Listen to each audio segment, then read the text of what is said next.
Today we're going to show you how to verify your Telegram Tone wallet. The process is simple, so let's get started. Start by opening the Telegram app on your mobile device.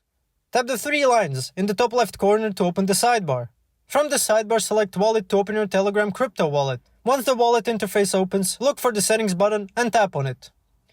In the settings, find the Identification Level section. With a basic level, your daily limit is 1,000 euros. To increase your daily limit, click on Unlock Higher Limit. This will take you to the extended option, where the daily limit is 50,000 euros. Tap on Get this level to begin the verification. You can verify your identity using a national ID, driver's license, or passport. After completing the steps, the verification will be processed. This usually takes about 5 to 6 minutes.